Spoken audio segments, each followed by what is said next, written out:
Heaton-Jones. Question number 1, Mr. Speaker.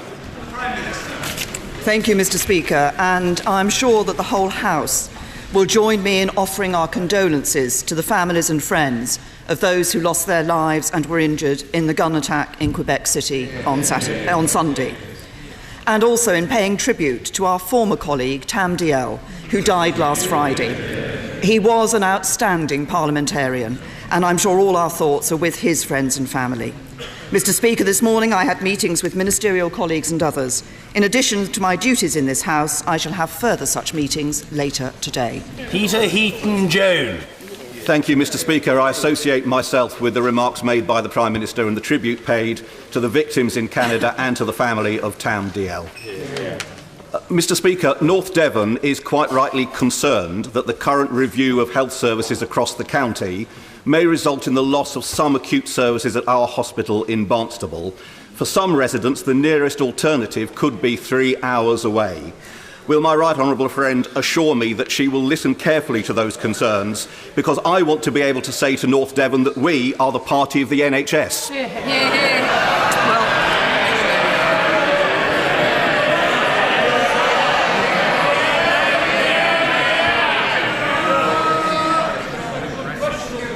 I thank my honourable friend for his question. I can reassure him that this government is absolutely committed to ensuring the best possible health care for patients right across the country. I recognise that there are concerns that have been expressed locally about the North Devon District Hospital. I understand that there are no specific proposals at the moment, but I know that the input of local communities will remain crucial throughout the process. And I can assure him that, of course, it is this party in government that is putting in the extra funding into the NHS and showing how we value it. Jeremy Corbyn. Thank you, Mr. Speaker. I join the Prime Minister in offering condolences to all those who died in the horrific attack fuelled by hate in Quebec, and I think we should send our solidarity to everyone in Canada on this sad occasion. Mr. Speaker, I also associate myself with the Prime Minister's tribute to the former member for West Lothian and later Linlithgow, Tam Diel. A Labour MP, former father of the House, he doggedly fought to expose official wrongdoing and cover-ups from the miners' strike to Iraq. I'm sure that the Prime Minister would agree with me that Tam's scrutiny and contributions made this House a better place. And can I recommend to all members his autobiography, The Importance of Being Awkward.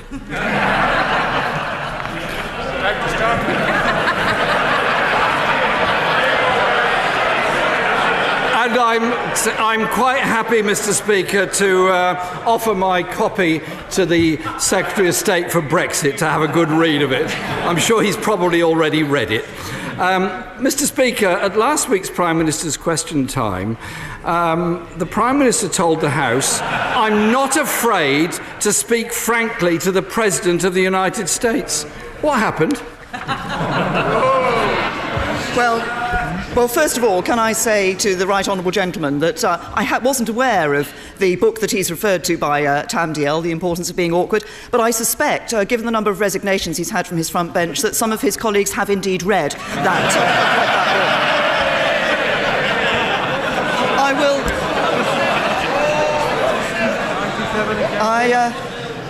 I'm happy to say to the right honourable gentleman that when I visited the United States, I'm pleased to say that I was able to build on the relationship we have with our most important ally and to get some very significant commitments from President Trump. And crucial among those was a 100% commitment to NATO. NATO which keeps us safe and keeps Europe safe too. Jeremy Corbyn.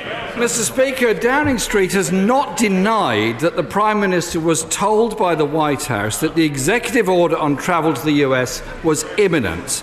So let's be clear, was the Prime Minister told about the ban during her visit, and did she try to persuade President Trump otherwise? First of all, on the policy that President Trump has introduced, this government is clear that that policy is wrong. We wouldn't do it. In 6 years as Home Secretary, I never introduced such a policy. We believe it is divisive and wrong. If he's asking me whether I had advance notice of the ban on refugees, the answer is no. If he's asking me if I had advance notice that the executive order could affect British citizens, the answer is no. If he's asking if I had advance notice of the travel restrictions, the answer is we all did, because President Trump said he was going to do this in his election campaign.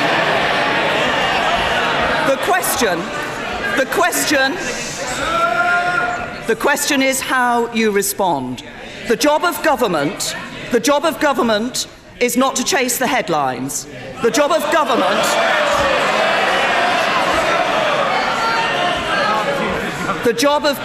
is not to take to the streets in protest. The job of government is to protect the interests of British citizens, and that's exactly what we did. Mr. Speaker, on the day after the executive order was made to ban refugees and visitors from 7 predominantly Muslim countries, why did she 3 times refuse to condemn the ban then? I've made very clear that we believe that this policy is divisive and wrong, that it is not a policy that we would introduce. And I've also made very clear, when asked about this, that this government has a very different approach to these issues. On refugees, this government has a proud record of the support that we have given to refugees, and long may it continue. Jeremy Corbyn. Mr. Speaker, the Prime Minister said the United States is responsible for the United States policy on refugees. But surely it is the responsibility of all of us to defend the 1951 Refugee Convention, which commits this country, the United States, and 142 other states to accept refugees without regard to their race, religion, or country of origin. President Trump has breached that convention. Why didn't she speak out? First of all, I've made absolutely clear what the government's view on this policy is. Secondly, as I've just said, this government has a proud record, and this country has a proud record, of how it welcomes refugees. We have, over the recent years, we've introduced the very particular scheme to ensure that particularly vulnerable refugees in Syria can be brought to this country, and something like 10,000 Syrian refugees have come to this country since the conflict began. We're also the second biggest bilateral donor, helping and supporting refugees in the region. That is what we are doing. I have said that the policy is wrong. We will take a different view, and we will continue to welcome refugees to this country. Jeremy Corbyn. Mr. Speaker, I also wrote to the Prime Minister on this issue, and I received her reply this morning. I hold in my hand her piece of paper.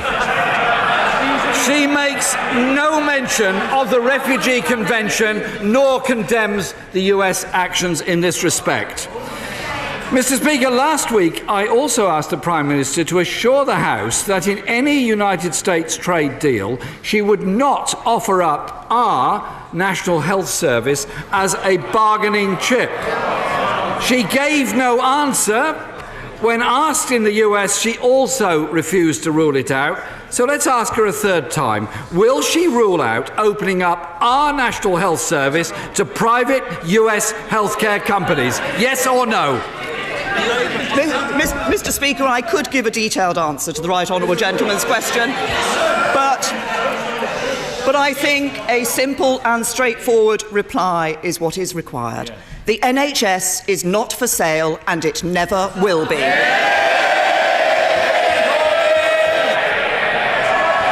hope, Mr.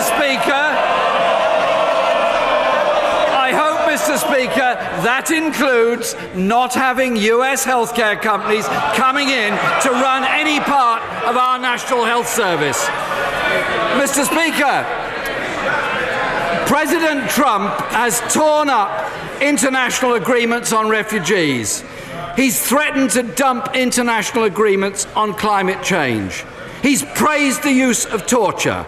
He's incited hatred against Muslims. He's directly attacked women's rights. Just what more does the President Trump have to do before the Prime Minister will listen to the 1.8 million people who've already called for his state visit invitation to be withdrawn? The right honourable gentleman's foreign policy is to object to and insult the democratically elected head of state of our most important ally. Let's just see what he would have achieved in the last week. Would he have been able to protect British citizens from the impact of the executive order? No. Would he have been able to lay the foundations of a trade deal? No. Would he have got a 100% commitment to NATO? No. That's what Labour has to offer this country. Less protection for British citizens, less prosperous, less safe.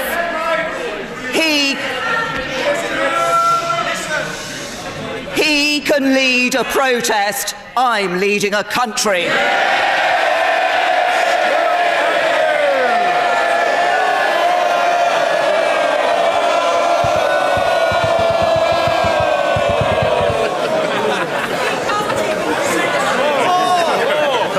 Thank you, Mr. Speaker. Today it is inconceivable that somebody would be prosecuted because of who and what they are.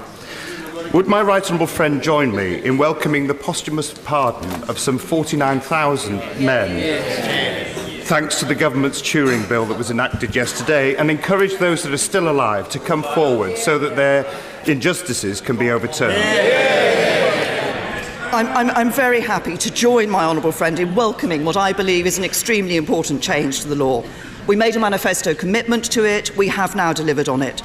And as I say, passing Turing's law has been a long-standing commitment for the government. It is momentous. It does take action to right the wrongs of the past. And like my honourable friend, I would certainly encourage those still alive to apply to the Home Office to have their offences disregarded. Ms. Robertson. Thank you very much, Mr. Speaker. And we on these benches associate ourselves with all the comments thus far on the tragic deaths in Quebec City and on the passing of Tam Diel. The respect for him was held across the political parties, and he served with great distinction for more than 40 years. The Prime Minister had a very successful international visit in this last week to Ireland. And there she spoke publicly about her commitment. And it's very important, I think, this commitment not to have a hard border on these islands, that there should continue to be free movement of peoples on these islands, and that trade should be protected and enhanced. So given that people will be watching this not just in Britain, but also in Ireland, would she take the opportunity now to explain how she will deliver these sensible and important outcomes? These are absolutely the outcomes that we want to see. I was very pleased to meet with the Taoiseach and to discuss with him the joint intent that both his government and mine have to ensure that we don't see a return to the borders of the past in Northern Ireland. And just to say that, of course, we focus on the land border that is between Northern Ireland and the Republic of Ireland. Of course, the issue of movements from Ireland does affect other places as well. It affects ports in Wales and, of course, Stranraer.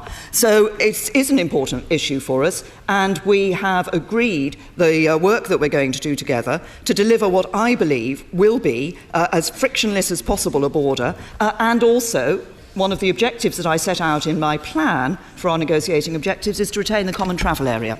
Ms. Robertson. And we on these benches very much welcome what the Prime Minister has just had to say on all of these issues. And of course we also welcome the intensifying of negotiations between the UK government and the devolved administrations ahead of triggering Article 50. So the Prime Minister has very helpfully explained that it is perfectly possible for parts of these islands to be in the single market, without hard borders, with free movement of people, and at the same time protect and enhance trade with one another.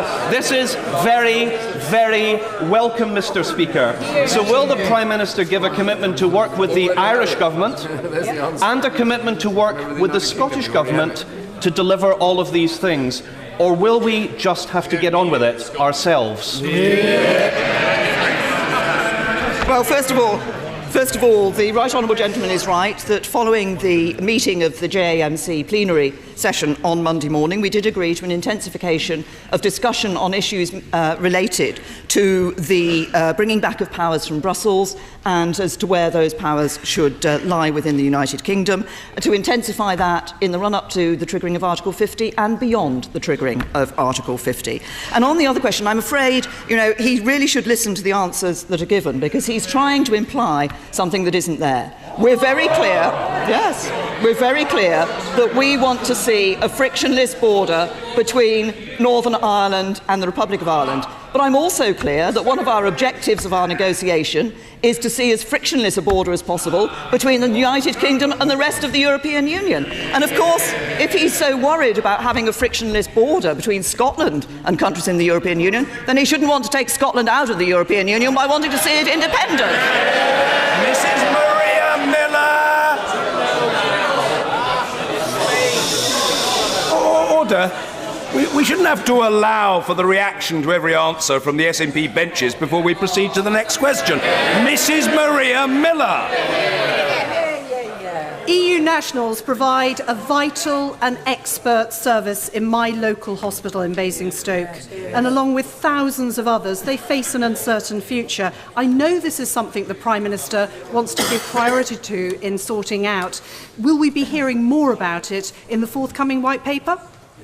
My right honourable friend makes an important point about EU nationals, and I would like just to confirm my intention and expectation that we will be able to offer that reassurance to EU nationals living in the UK, but I do also want to see reassurance offered to UK nationals living in the EU, and I hope and will be working to try to ensure this is an issue we can deal with at a very early stage in the negotiations. It was one of the objectives I set out in the plan. It will be referenced in the White Paper, which will be published, and I can inform my right honourable friend and the House that that White Paper will be published tomorrow. Prime Minister, your responses today have been deeply unsatisfactory. The President...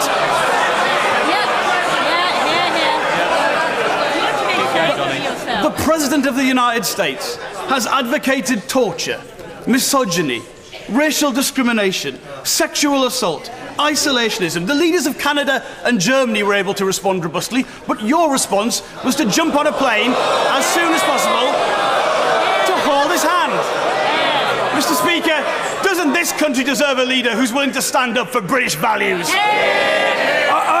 I should say, I have issued no response, and the honourable gentleman not only shouldn't breach parliamentary protocol, but he shouldn't tempt me. The Prime Minister.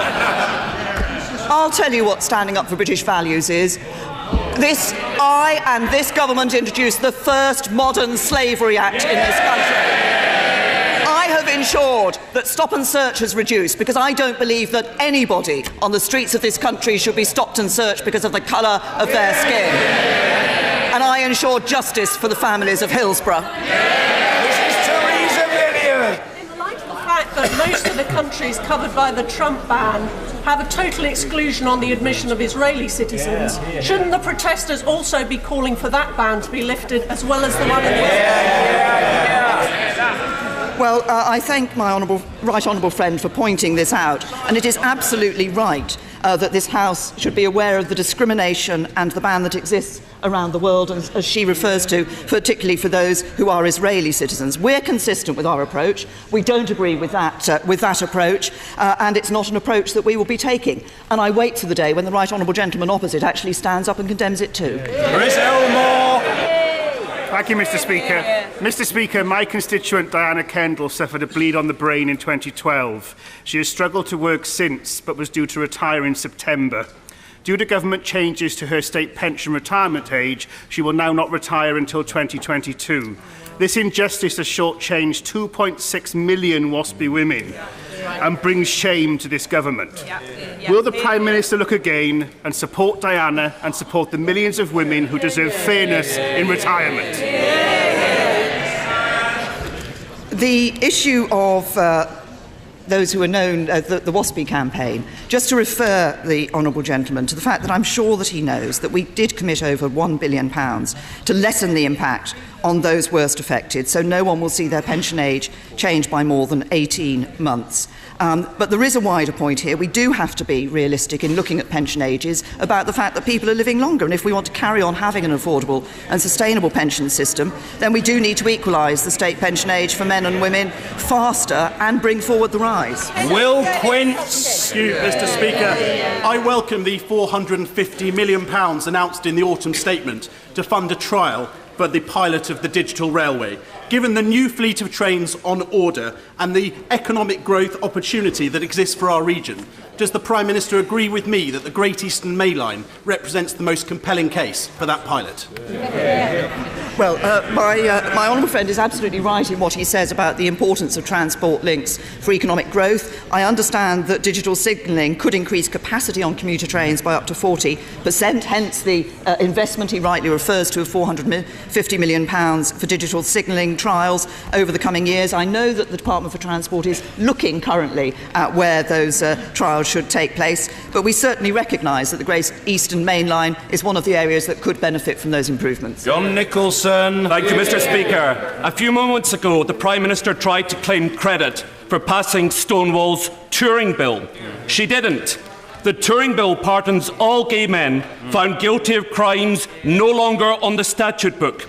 So when will the Prime Minister follow the Scottish Government and pardon automatically the living as well as the dead? It was during my time as Home Secretary that actually the legislation was introduced that gives the opportunity for those who are alive to apply to the Home Office to have those offences that are no longer on the statute book expunged from their record. Well, the honourable gentleman says they're not doing it. My honourable friend, the member for Pudsey, and I have both in this chamber today encouraged people to come forward and make that application. And I think that's the message we should all give. James Duddridge. At the White House, my right honourable friend gained some assurances from President Trump about his commitment to NATO, an achievement that was welcomed by the governments of the Czech Republic, Latvia and Lithuania. Does my right honourable friend agree with me that the way to engage with President Trump and win such agreements is by not insulting our close ally, but by bringing him close, and not doing, as the leader of the opposition demands, that we reject our closest ally?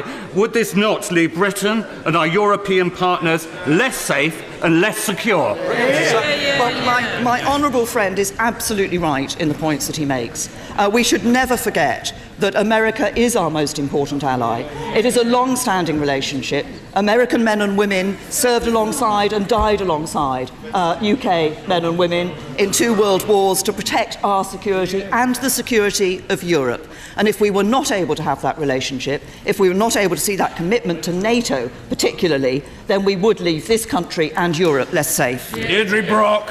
Thank you, Mr. Speaker. Many were surprised that immediately after those cosy images with Donald Trump, the Prime Minister chose to meet with the Turkish president, who's been running an increasingly repressive regime since the failed coup last summer. Can the Prime Minister confirm whether she raised any human rights concerns with President Erdogan? Or as we turn our face from Europe, will it be the policy of post-Brexit Britain to put arms deals before human rights abuses? Well, first of all, I think the Honourable Lady should recognise that Turkey is an important country in relations to both our security and the issue of migration into Turkey and potentially into Europe. What we also recognise is that Turkey has and continues to host 3 million refugees from Syria, and I commended the Turkish government on the welcome they have given those refugees. And yes, I did raise, and I suggest to the Honourable Lady, she should have just have looked at the press conference that I gave after my discussions with President Erdogan and with Prime Minister Yildirim, in which I made it clear that we had condemned the coup, but we also expected the Turkish government to support its democratic institutions, to support international human rights and the rule of law. Rick Shelbrooke. Thank you, Mr. Speaker. I wholeheartedly congratulate my my right honourable friend in securing 100% for NATO from the new US administration. Can my right honourable friend outline what she's doing to persuade our other NATO allies the importance of achieving the NATO Wales Summit 2014 on their obligations? Oh, very good. Very extensive. Well, can I first of all thank my honourable friend for the work that he does on the NATO Parliamentary Assembly, and I know he's fully engaged with that, and he's right, there are commitments that have been made. At the NATO summit that took place in Wales in 2014, all of our NATO allies committed to spending 2% of their GDP on defence within a decade. We have seen progress, but I agree with President Trump that many allies need to go further, and I can assure my honourable friend that I and other ministers across government raise this issue regularly with our allies and partners and will continue to do so. Ruth Cadbury. Thank you, Mr. Speaker. Last week's London air pollution was worse than that of Beijing's. So will the Prime Minister assure me and my constituents in Osterley, Brentford and Chiswick that the hugely expensive proposal to double the capacity of the M4 as it arrives in London will be shelved forthwith? Repeat up. What I can assure the honourable lady is that the issue of air quality is one that this government is taking very seriously. Quite a lot of work has been done. Since 2011, over £2 billion has been committed to enable, for example, bus operators to upgrade their fleets, to ensure that changes are made to reduce pollution from vehicles such as refuse trucks and fire engines. But we do recognise that more needs to be done. We have seen a reduction in nitrous oxide from some 17% in recent years, but we will be bringing forward proposals to ensure that we can maintain the air quality that we all want to see. Richard Benyon. As a fellow Berkshire Member of Parliament, will my right honourable friend show her support for Brighter Berkshire, the campaign as part of the 2017 Year of Mental Health, and give her continued commitment to ensure that we have parity between mental health and physical health in this country? I'm very happy to endorse the campaign and that my honourable friend has referred to. I think it is important that we continue to raise the awareness of the issues around mental health, and the fact that the government has committed to this parity of esteem between mental health and physical health is important. There is more for us to do on mental health. I've already set out some steps we want to take, but I commend all those who are working to raise the awareness of the issue of mental health and provide support to those with mental health problems. Stephen Hepburn. The Association of Directors of Adult Social Services have said that £4.6 billion has been cut from social care budget since 2010. Does the Prime Minister take any responsibility for the pain and the distress that the Tories have inflicted on poor, vulnerable old people being denied their rightful care? Yes or no? This government has taken a number of steps to increase the funding that is available for local authorities to provide for social care. I also believe that it is important that we do ensure that best practice is being developed and put into place across the country. There are some parts of the country where the record on social care is, and the interaction with hospitals is better than in others. But there is a longer-term issue. There's a longer-term issue for us to ensure that we have a sustainable system for delivering social care for people in this country. The Labour Party ducked that issue for 13 years. We're addressing it. Andrea Jenkins. Thank you, Mr. Speaker. Will my right honourable friend join me in congratulating the Morley Academy on their recently received World Class Schools Quality Mark Award and indicate how awards such as these drive pupil excellence? I'm very happy to join my honourable friend in congratulating the whole team at Morley Academy on receiving this award. I think it shows the work that the Gorse Academies Trust is doing in driving up excellence and improving outcomes for pupils. We're determined to drive up standards in schools to ensure that more children have good school places, a good school place for every child, so they can all be at the sort of level that we see in the Morley Academy. Mr. David Winnick. How will the thousands of people who lost their jobs at British home stores feel that it may take years before the case of Philip Green, the totally discredited and disgraced business person, will have his knighthood possibly withdrawn, taken away or otherwise?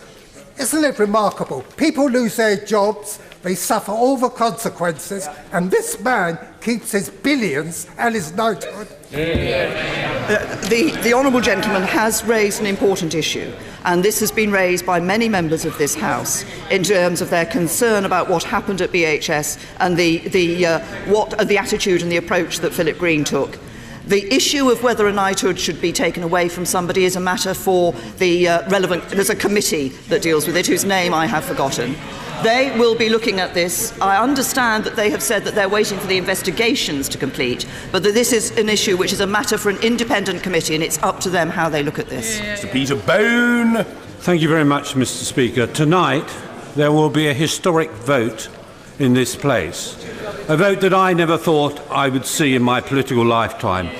The British Parliament voting to withdraw from the European Union under the excellent leadership of the Prime Minister. Though, sir, would the Prime Minister be surprised that people on the opposite bench who demand time to discuss this and debate it, namely the Liberal Democrats, didn't even bother to turn up last night? These benches were packed, those benches were packed, the DUP were here, and there were some Labour members. Isn't that surprising?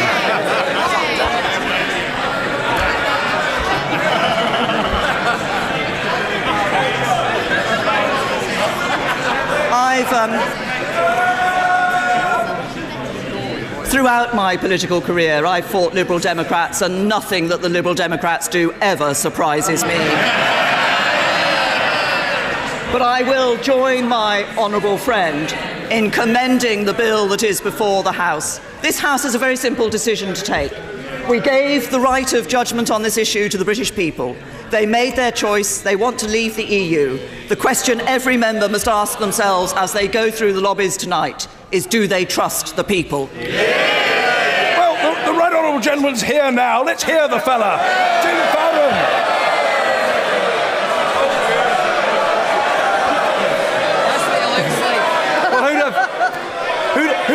Who'd have guessed it, Mr. Speaker? We are here now and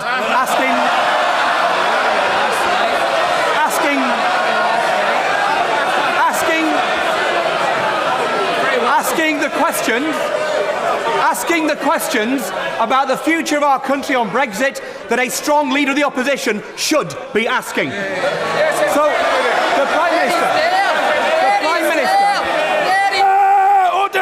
Order, Mr. Knight, I'm very worried about you. You recently suffered from a bad leg. With all that shouting, you'll be suffering from a bad head. Calm yourself, man. Tim Farron. The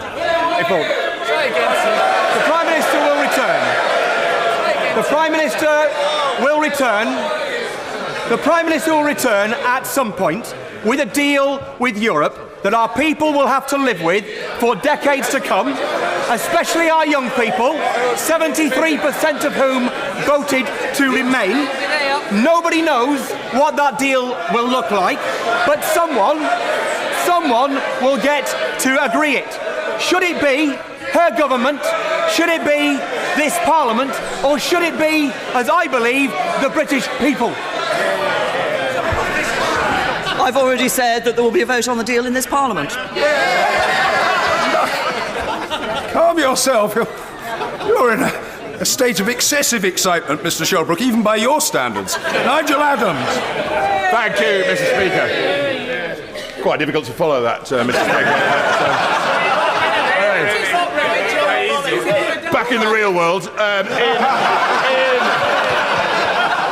in December 2015, my constituency suffered some terrible flooding, particularly the town of Tadcaster, and the damage was made worse when the bridge collapsed, separating the town. Thankfully, the bridge will be reopened, hopefully this week. Will the Prime Minister join me in thanking all those who have been involved in the restoration of the bridge? But most importantly, would she join me in thanking the residents of Tadcaster who've had a terrible year? I'm very happy to join my honourable friend both in commending and thanking all those who've worked so hard to see the restoration of the bridge at Tadcaster, but also, as he says, the people of Tadcaster who've had to put up with this disruption and this inconvenience for such a long period of time. I'm sure they will all welcome the return of the bridge, and as I say, we commend all those who've been involved in ensuring that that is happening. John Woodcock. Thank you, Mr. Speaker. The news revealed yesterday that Toshiba is reviewing its investment in the Moorside nuclear power plant. Not only puts a huge question mark over the 21,000 jobs in Cumbria, but also over the future of our nation's energy security. What will she do personally to make sure that this deal stays on track? I can assure the honourable gentleman that in relation to a number of deals and potential deals around the nuclear industry, both I and the Business Secretary are involved in these and are very keen to ensure that these jobs are brought to the United Kingdom and that we do see these deals keeping on track. So I can assure him that the government's commitment is there. Jim Churchill. Thank you. Thank you, Mr. Speaker. This week, the Danish drug firm Novo Nordisk invested 115 million in the UK in order to further research into type 2 diabetes. Would the Prime Minister join me in welcoming the investment, welcoming those academics and scientists, many from the EU and around the world, who will appreciate that assurity she spoke of earlier, but also work with me to make sure that any innovations and new treatments get to patients as quickly as they can? Well, as my honourable friend will probably understand, this is an issue that I do recognise particularly personally, although I'm a type 1 diabetic rather than type 2. But any money, any investment in research for diabetes, I think is to be welcomed, and we do need to ensure that where there are new solutions found, where there is new support for diabetics found, that we see that getting to people as quickly as possible. There is a significant number of people suffer from type 2 diabetes in this country, and the figures show that there is a very great risk that that number will increase significantly in coming years. We need to do all we can to prevent people from becoming type 2 diabetics in the first place, but also to support those who are, so that we see that people suffer from fewer complications in future and are able to manage their lives. Mina Ahmed Sheikh. Thank you very much, Mr. Speaker. Today is World Hijab Day, and I wonder if the Prime Minister would join with me in recognising the right of Muslim women to wear hijab if they wish without fear, and indeed the right of all women everywhere to wear what they want when they want. And will the Prime Minister also commit to standing up for the right to refuge for men, women and children wherever they may be, regardless of their religion? Well, first of all, on the second point that the Honourable Lady raises, it is absolutely the case that this country welcomes refugees to the United Kingdom, and we do so regardless of their religion. There is no question of discriminating on the religion. On the issue that she raises about the wearing of the hijab, I'm absolutely in line with her. I believe that what a woman wears is a woman's choice. Sir Julian Brazier. Mr. Speaker, the Russian armed forces regularly carry out large-scale exercises, including with nuclear-capable equipments, on the borders of Eastern Europe. Would my right honourable friend agree with me that the American commitment to NATO is absolutely pivotal in protecting the countries of Eastern Europe from going the same way as already has happened to Eastern Ukraine? I absolutely agree with my honourable friend. I think the commitment that President Trump has given, 100% commitment to NATO, is crucial in ensuring that we can provide for the security of this country and others in Europe, and particularly for those in Eastern Europe on the borders with Russia. I noted my honourable friend, one of my honourable friends earlier, referred to the fact that the Czech Republic, the Latvian government, the Lithuanian government had welcomed that 100% commitment, and I'm pleased to say that we are playing our part. And something like 800 troops this year will be going to Poland and Estonia as a sign of NATO's strength and our belief in maintaining those countries in free and democratic. Finally, Naz Shah. Thank you. In 2015, my constituent, Samia Shahid, was lured to her death to Pakistan, where she was brutally raped and murdered. Will the Prime Minister join me in reiterating the commitment of this House and this country that we will not tolerate violence against women, and to encourage the Pakistani government to continue in its efforts for justice for our British girl, Samia Shahid. Well, yes. Can I say to the Honourable Lady that obviously she has raised a very tragic case that has taken place, and our deepest sympathies are with Samia's husband following her tragic death last year.